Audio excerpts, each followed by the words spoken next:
ade ache boshaba na make am for ma ewie mo bete a eye boshaba nkane a yesi ade anyame di kan boy pa eye kane a obo so ni asase so the first thing God created was light no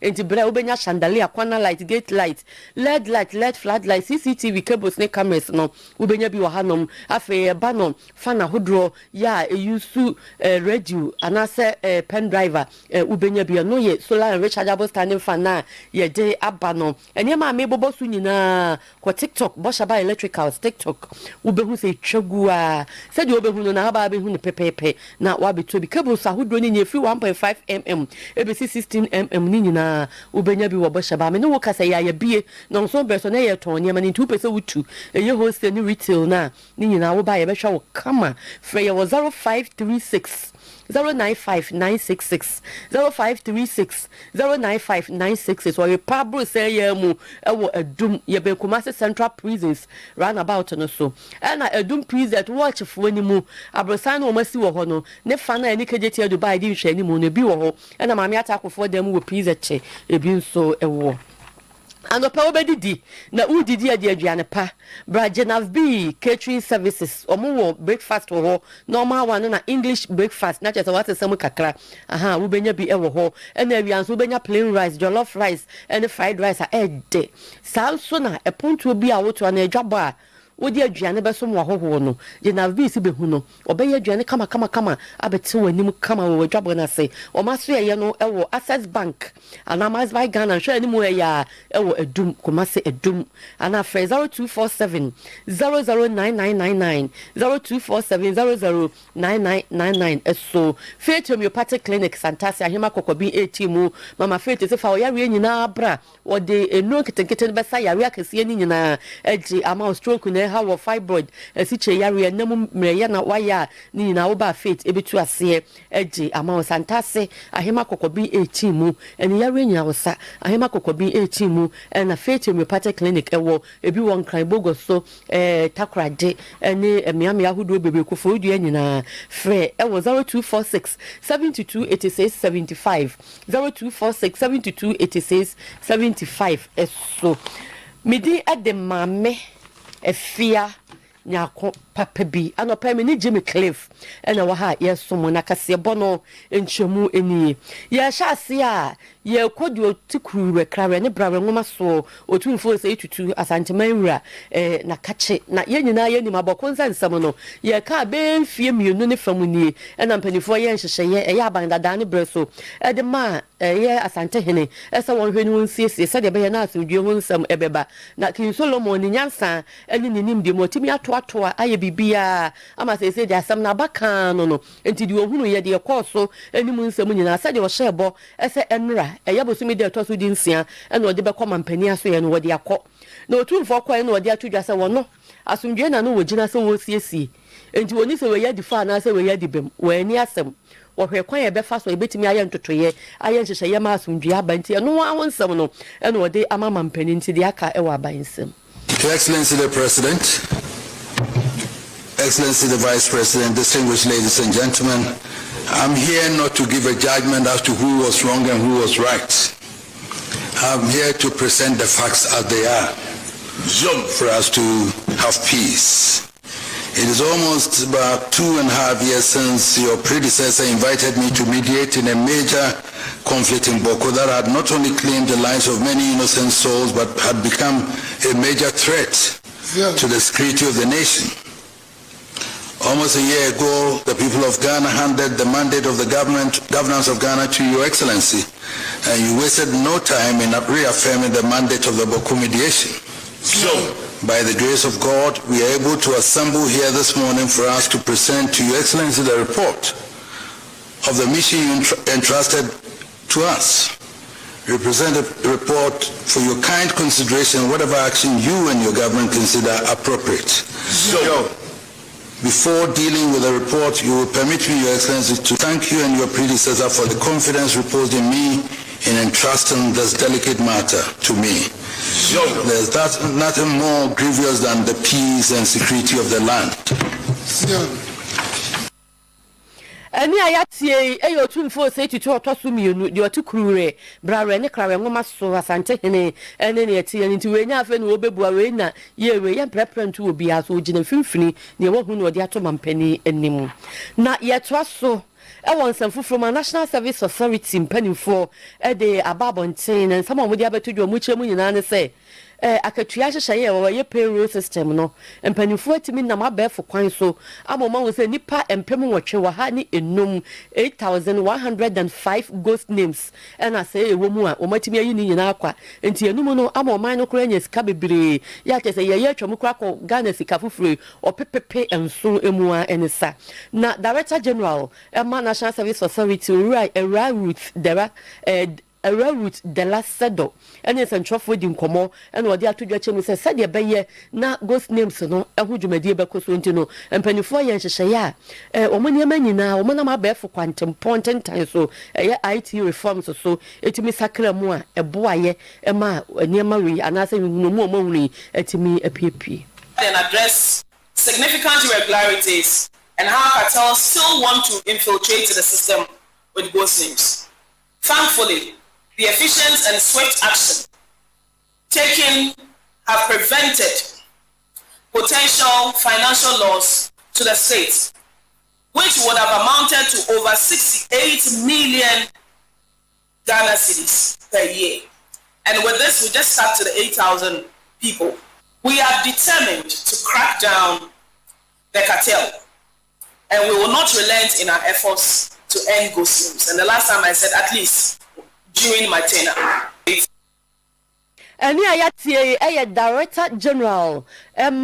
National Service Authority route de la Sedo Central Function more due to Genti and ghost names was in a pen with the Binka I obey who you mapa a year. Now ye concern from a 50 mantamu and I demo Koyogoma Central Mashabe Jenny Honorable Kwame Asaro Bay Dodwana Feni A+.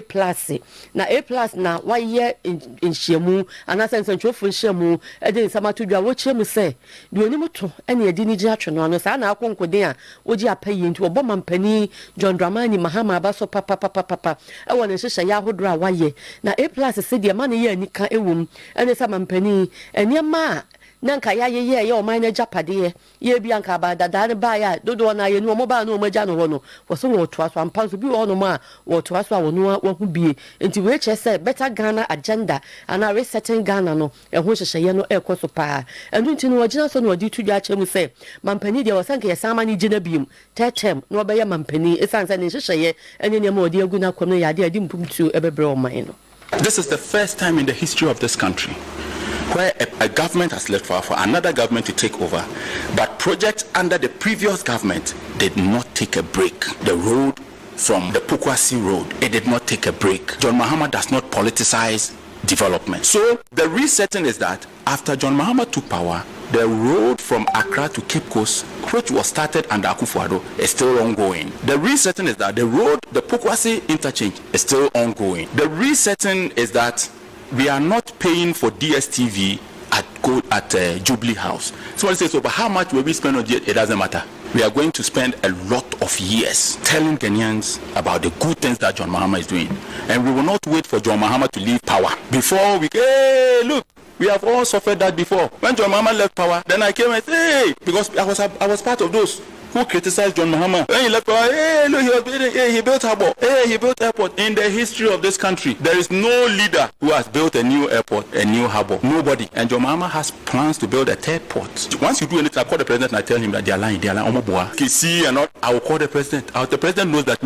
I've told him that I don't want ministerial appointment. That is the last thing that I'll do with my life. My focus is Gomwamempe minister. So president, when I'm talking to him, he knows that I don't want anything. I'm just telling him I've never gone to a president for a favor. And I believe that John Mahama is a blessing. We have to come together, whether you like GM or not. He's going through a lot. Look, the things that his own people do. John Mahama is my Kokosa party now. We have been doing Kokosa small. Yes, and GM is not the kind of person. He will just smile, but when you see the action, I am 100% third term person. Not because I want GM to go for a third term, but it's because I don't believe in term limits.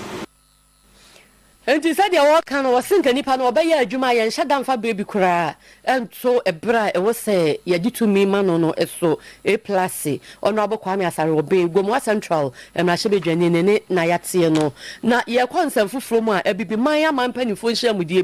akos where African summit na alancha maintain and a idea any motor to near my I would do na Jumadiana Siano and I was so far or her many man on in some so honorable Samuel Okuja to a blackwa akasa dia to just say e bibi man kabomuku e African Union akonwa no mpanifo aye ntotoye ene hihye nyina Ghana ene wo se wo kwotena adwakese no so ese titinani na se de ECOWAS anasa bibi ma atoya man kabomuku apene so no mu nyina ata Dramani Mahama Ghana man pani nim se wono na emeye kandifo ana titinani ma AU eye mfiempunu said omo ye ho ntoto ye mfiempunu ni do so alanche maten ekodi dwumadie no na okoye nhyehyeye kwotena so eboa ntotoye no ewo sempanifo ye nhyehyeye na otime boa no ntima mpani ankasa ahye bode nkra ama alankwadwe kire manten ezese de tie bia no wo di brebi ene nhyehyeye ma ne so obeye adwuma e di aboa ye keka na ne be African Union no emu. Excellency John Dramani Mahama, he really was looking forward to attending this very important summit. But you do know the exigencies of the presidency. Unfortunately, he would have to miss this opening ceremony. But he asks that I extend to you his very warm regards, his deepest apologies, and he's looking forward to the recommendations that the rapporteurs will put together after this summit. And as you do know, we had very, very good news over the weekend from ECOWAS. All the West African presidents endorsed him as the next African Union chairperson in 2027. So this convening, it's very timely and very fortuitous. And he will be looking forward to the report so that he can hit the ground running in 2027 when he becomes the chairperson of the African Union. And he has asked me to tell our convener, the Honorable John Alan Kwejochua-Mantin, that he will have a very special place when he becomes AU chairperson because of the work he is doing. Enti no John Dramani Mahama Ghana mampani na se mfiempunu ne aduonu so na che se mfiem mienu ntamo no se wono mpanifo aprenso se wono na emeye African Union kandifo no Alan ewo baby ejina ewo mu power nhyehyeye a wo ye edeboa na African Summit no de wote adwam se titina ni ya wono na hwe ntotoye eso ya wono na ye founder Emma Center for Strategic African Development Honorable John Alan Kwejochua-Mantin enso de atudwa se wogidi se sabre yi hia pa se bibiman ye bon kwantene ne ye tena se bu nkontato a no hwe ye nhyehyeye ni ye nyina so papa se bibiman a wogidi se beboa ye sika samanyo sam ene hu ntutuye nyina ne betumi agina brane. This summit is about Africa. As Africans, we all know what we want and why we want it. The challenge is how we go about getting what we want. From the founding fathers of the Organization of African Unity, OAU, through to successive leaders of the African Union, AU, the clarion call has always been Africa must unite. It has, however, taken us a very long time to realize that this is not going to happen by chance. Nti se bibima ye beka bom ne agina brana ne de ye be ye ho adwuma se de alanche maten wo ka eno no na ye ko ensam fufuro man fifi mantem ye Central Region na ye demo ekro na College of Community Health Nursing ya ewo wini ba ye Afutu municipality no wo manya mfi aduonum 50 years into wo ma hye ho fa sonko ekwan so ya enam so kra no se de ye hyehye no ekro no mo wie school no enso ne nsentrofo edi nkobo na nansa ya wo ye nsentrofo ni nkomodie no bi ekoso enam so ama vice principal that college no ano Mrs. Vida ahia okan de atudwa wo chemu say ha adwen pa eso obi ba nurse for entity na hostel baby obeda no woni bi nti amana akoye se ma ne mema nyina ti bi da hostel ba kum eboma enyefe abekwa no aso de wanya hostel ni bi so agiso kwa abonten ekọ han dan nti se o makọ ne ebadie ni ho nsem no ema school ni ntimi ni o machi pa ehwe se de ntotoye kọ ene biom so kwa comfort ata wo mo a enya ba bebre ntimi mo nti wo mo sere ekwaku awodo en sha abanya se na ya NGOs no ene abanya nkasa ne ankrankre eso mo mebo no mu si hostels ni bi emfa mo school no enkankro here a hostel for students here classroom blocks then we land in homes we say there is some encroachment into your fence around the property. See, we hear buses. I did our students to and fro. Say, we call baby, and as a staff, we call baby. I bet me. See, one, we are appealing to government. Secondly, NGOs. You say because we are training in nurses are called out of here. They are doing marvelously outside. Eni ayatie Owurare Vida ahia okan we vice principal Emma College of Community Health Nursing ewo wini ba efutu kunsino emu na said ya waka no ni nyina chikura no school nurse as no manfo bi fa nti ni nyina ban mrabu no ntimi emeboa na woni a afa school no mawie ya alumni members no enso ahyaba so obobeboa na enso no ba akofo nsa enso nyame ani kata nti mpanifo nso emeta wo machi ena omo sra ban se enka omo adisuafo na real school na yefo omo adwuma no onye no automatic placement no bi na anase posting no na into me emoa na yehu se hostel no esa ema yenkrofo enti ye pese ya behwe se ankwa bi ebetimi abeboa hostel no esie na yetimi ama emema akoda baby na emma no so akoda baby enka ebeboa you see having systems no in good order but I say in the future coming years no you see an old system now so we will school for 3 months 4 months when you post you started man you are wishing say enter years to come 2-3 years to come no system no baba but say institutions no and answer you start to see clinics need be course no there we did this system dating ababa ama adisuafo a wo mafa College of Community Health Nursing ye wo wini bamu no ebi ene ne etinye no na proprietor Emma Calvary Redemption School wa Shoman estate no ewon kran ye Reverend Comfort Asafua na woni so de to aban ene omanfo anim ese school ni hiamoa enti mpanifo ankrankore wo ma bibi wo nsam emeboa ma school no ntimi nyina ne na so na omomo ma ngumesua entumpon wodi nsam yi tudwa no sa de tudwa o kiremu ekasa ya se awofo enhwe ese wodi wodweche be hye wo manwo masua mu na ye japade kese a wodi nwo masua ma wo ba obi antimi ne ntwe ho manso dis wonu ani wudam enti awofo mo wani nkwo na ne ma atoto no ye ntwe ye ho emfiri ho ye ma ye mani hu anwo masua eso mfaso ene ani da so a ewum me back go school na one na basabasa enti se me wusa me do she school we were di ma afa invest afa me abin sem o me tie school education ya dia epoa olipa mana bra processor onu ti me se parent na me bia me tu mama wa se wudu sika beton to ma woni be ye wuti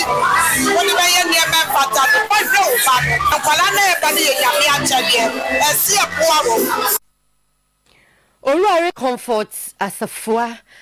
ya wono ya proprietor Emma Calvary Redemption School ya wa Shoman Estate won kran ene ne ete ye no na ye de aseda Emma Absa woso wo ma banking aben wo baabi a wo enu tu Absa agency banking ni bia ene wo mu nidwa ena abekro no so se bia wo store na pese wo beye wo mu agent ni bia Absa agency banking no mpanifa ye krado so wo mu beje o enti bomoden ese wo mu bedi nkita ho wo 0531 036 610 0531 036 610 eso anase absa asoye bi e ben wono wo de ekọ honom ne mpanifo kwedi nkita ho ho krata asem ne ho ntotoye ne hyehyeye ahoduro nyina ekoyi a oso beba ba ye absa for agent abusuafo ye jawe so e de anopa no nsia kase boye de beso mo e wo Repa FM 100.7 Promise 102.7 ne Promise TV so esi hanom Korea ene semu Jimmy Cliff ye producer mene no enso ne ba studios hanom e beso mo